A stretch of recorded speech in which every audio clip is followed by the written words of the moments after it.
The central thesis statement of cosmic horror is that mankind is small to the point of insignificance.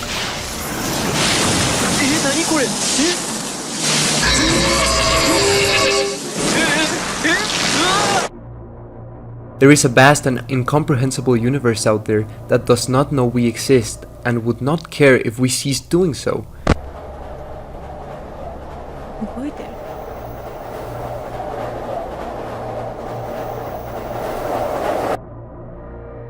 Beyond the tiny understanding of our reality that we have spent generations cultivating, lies endless horrors that would unravel our tiny minds to perceive.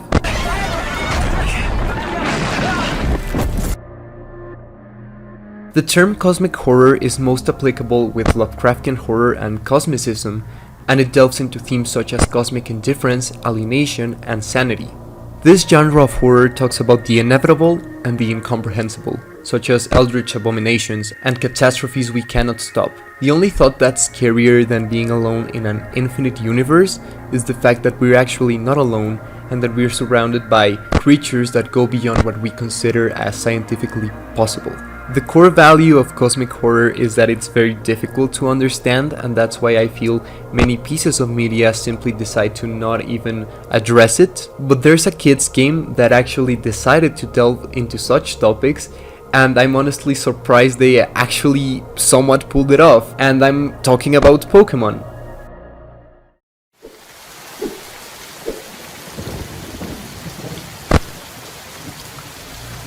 Hey everybody, my name is Astrei, and today we're gonna be talking about Ultra Beasts in Pokemon. I know from my previous statements this might sound like bullshit, or just a stupid interpretation like, whoa, Pokemon is actually about eldritch abominations, but no, Ultra Beasts are actually one of the most important concepts in Pokemon Sun and Moon. Although these Pokemon are not legendaries, their stats are insane, and essentially Ultra Beasts are a group of extra-dimensional Pokemon introduced in Generation 7. Their designs are very abstract and extremely different as the stuff we're actually used to seeing in Pokemon games, and I feel that's one of the most clever ideas the Pokemon company has ever had. You know, since Pokemon is based on planet Earth, we eventually will run out of animals we can base Pokemon around of, but then these guys decided to make weird entities that are outside of our realm of perception, and they can have the weirdest, most confusing designs ever. Personally, Ultra Beasts really remind me of the angels from Evangelion, as they're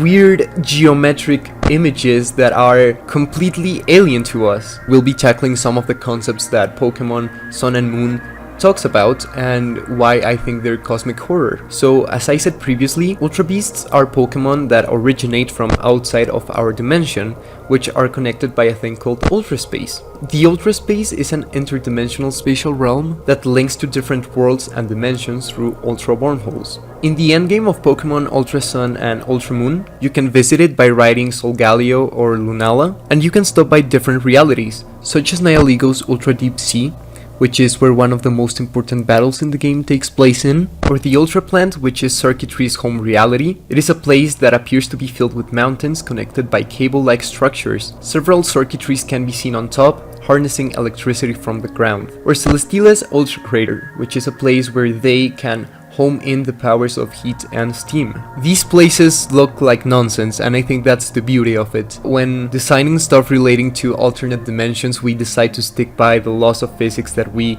are used to living in and the things that we can find plausible, but in this case the Pokemon company decided to go out of their way to actually create environments that don't really look anything similar to the stuff we're accustomed to seeing.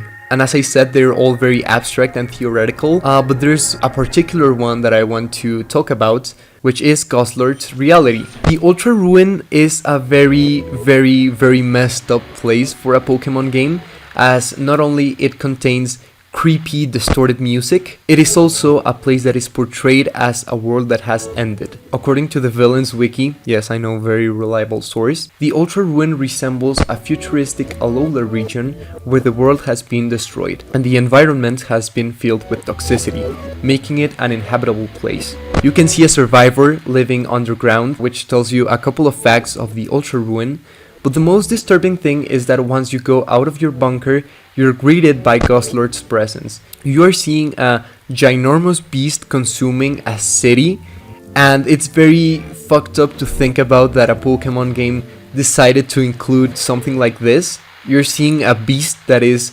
consuming all of the waste it can. It reminds me a lot of the Cloverfield saga, mainly the end of the Cloverfield paradox if you've watched that. And well, as you can very obviously tell in this video, I used these animations that show the Ultra Beasts in the real world, which, fun fact, were actually posted by the official Pokemon Twitter. They decided to portray them in these disturbing scenarios, such as the Guzzlord one, where he is just consuming a bunch of waste, and the way it's being shown is as if it were a news broadcast, which really reminds me of ARGs. And it's very cool to see that the Pokemon Company has decided to tackle somewhat modern horror, as well as Circuitry's video where he's just trying to get the electricity out of this building and the lights go out, and at the end it just tries to reach for the viewer's phone.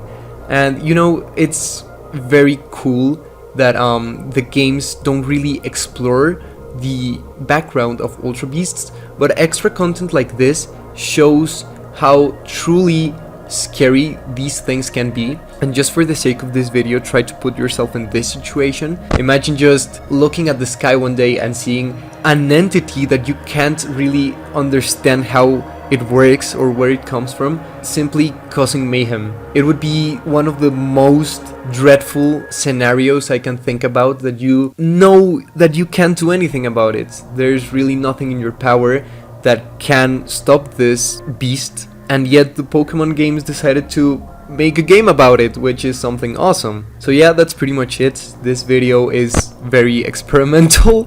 I have never tried doing anything like this before, so I sincerely apologize if I had trouble explaining it. So yeah, if you guys want me to do more content like this, please tell me in the comments down below. I'd love to make more analysis such as this one, and maybe in the future when I actually get my shit together, I'll probably remake this video. Simply because there's a lot of things I want to say, but I don't really know how to say them. So yeah, thank you all so much for watching, and I'll see you on the next one. Bye bye.